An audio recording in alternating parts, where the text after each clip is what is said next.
네, 여러분 안녕하세요. 뉴스입니다. 어제 이재명 후보와 김동연 후보의 양자 토론이 있었습니다. CBS 한판 승부를 통해 이루어진 이날 토론의 퀄리티는 그야말로 고품격 토론이었다라는 평가가 지배적입니다. 정말 간만에 토론다운 토론을 보았다는 분들이 많습니다. 상대 후보에 대한 공격보다는 그야말로 국민을 생각하고 국가를 생각하며 미래지향적인 비전을 두고 벌어진 이 두 후보 간의 토론은 대선 후보의 품격이 살아나는 그런 토론이었습니다. 이날 토론이 끝난 이후에 이재명 후보는 곧바로 페이스북을 통해 이렇게 말했습니다. 김동연 후보님과 토론회를 잘 마쳤습니다.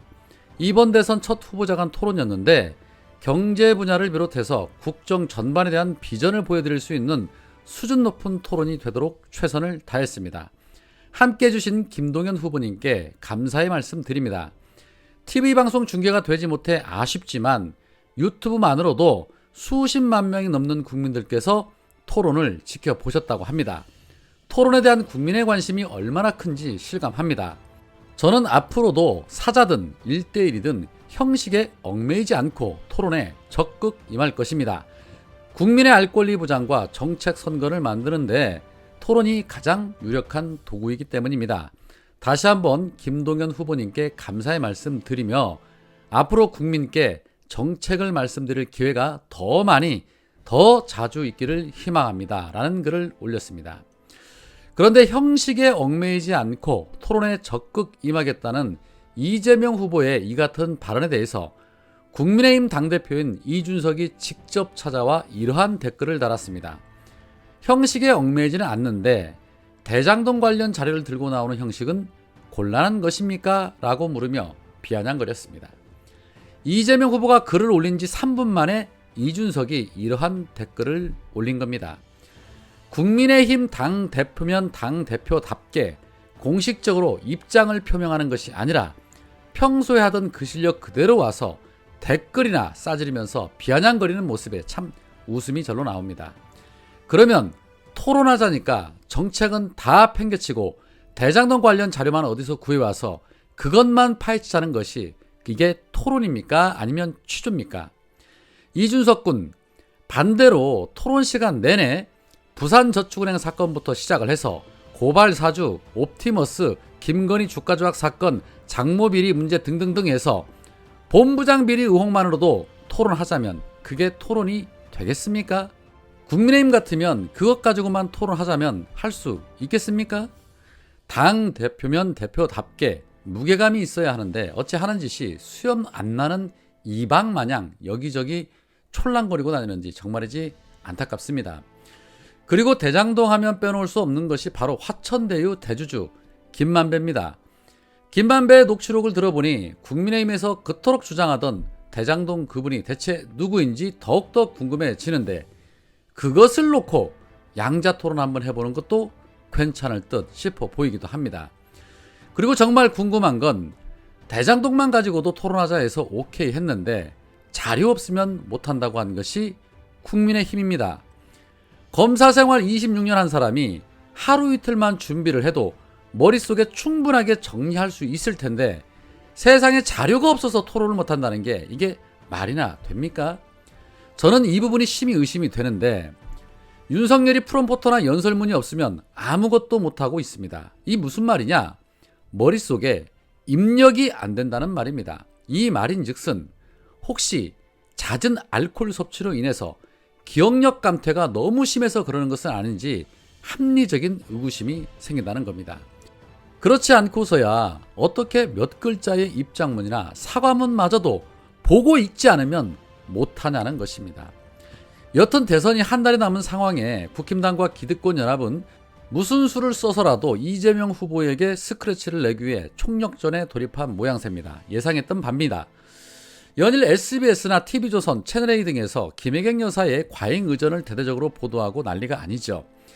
2021년 초에 경기도청 비서실에서 7급 공무원으로 일하다가 퇴직한 A씨의 제보를 바탕으로 김혜경 여사가 자신의 약을 대리 처방받게 하고 아들의 병원 입퇴원 수속 등 사적 심부름을 시키는 등 공무원들을 개인 비서처럼 부렸다는 의혹을 제기한 겁니다. 이에 대해서 사적 심부름을 지시했던 것으로 알려진 배모 씨가 직접 입장을 밝히며 본인은 어느 누구도 시키지 않은 일을 A씨에게 요구했다. 이 후보를 오래 알았다는 것이 벼슬이라고 착각을 했고 잘 보이고 싶어서 상식적인 선을 넘는 요구를 했다면서 공식 사과문을 발표했습니다. 그러면서 관련된 일들은 모두 자신이 한 일이라며 머리 숙여 사과했습니다. 김혜경 여사 역시도 모든 것은 자신의 불찰이라며 국민께 송구하다라고 말했습니다. 그러나 저들이 한 번 물은 의혹을 쉽게 놓을 리가 없지요. 자, 이 부분을 두고 당분간 또 진실 공방이 예상이 됩니다. 송영길 대표가 JTBC에 출연을 해서 이 부분에 대해서 선대본부에서 사실관계가 어느 정도 파악됐냐라는 사회자의 질문에 제가 그걸 말할 건 아닌 것 같다라고 말하면서 오히려 그것보다도 김건희 씨가 검찰총장 부인이라는 이유로 한동훈 검사장에게 지난 검언유착 당시 4개월간 9차례 전화하고 332차례 카카오톡을 주고받은 것 자체가 심각한 문제다라고 지적했습니다. 당연한 문제죠. 검찰총장 아내가 바로 밑에 측근과 사적으로 주고받은 전화와 메시지야말로 그 심각성이 이루 말할 수가 없는 것입니다. 검찰을 사조직처럼 운영했다는 의혹은 지금도 끊임없이 제기되고 있으니 말입니다.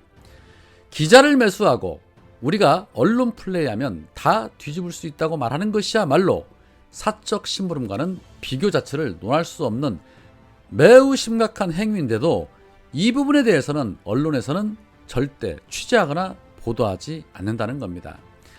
이재명 후보든 김혜경 여사든 잘못된 부분이 있다면 당연히 비판받아야 합니다. 그러나 69억 재산이 어떻게 형성이 되었는지 전혀 자료가 제출되지 않고 꽁꽁 숨기며 그 많은 재산을 가지고도 건강보험료 7만 원 밖에 내지 않는 사람들이 비판할 일은 아닌 것으로 보여진다는 것입니다. 잘못의 경중은 국민이 판단할 몫입니다. 네거티브에 올인한다고 해서 대세는 바뀌지 않습니다. 오늘 사자토론이 예정이 되어 있는데 윤석열은 과연 토론에서 또 어떤 재미를 선사해 줄까요? 후보를 결정하지 못한 많은 시민들이 이번 토론을 통해서 후보를 결정하겠다고 했는데 흥미진진한 토론 기대해 봅니다. 자, 한편 신학대학 교수 및 신학자 28인이 윤석열의 역술 논란 등을 비판하며 사이비 주술 정치 노름에 나라가 위태롭다라는 성명서를 냈습니다. 이들은 2022년 3월 9일 치러질 20대 대통령 선거의 즈음에 정치가와 종교인들이 주술에 휘둘리는 실로 어처구니없는 행태를 직면하며 개탄스러운 심정으로 우리의 입장을 공개적으로 밝힌다라고 운을 떼면서 국민들의 행복한 삶과 정신적 수준은 그에 상하는 정책 수준을 요구한다. 그 힘을 어느 때보다 절실히 필요로 하는 지금 우리의 정치판이 주술에 휘둘리고 있음은 통탄할 일이다 라고 덧붙였습니다. 어느 것이 정말 심각한 문제인지는 우리 현명하신 국민들께서 잘 판단하시리라 봅니다. 오늘은 여기까지입니다. 고맙습니다.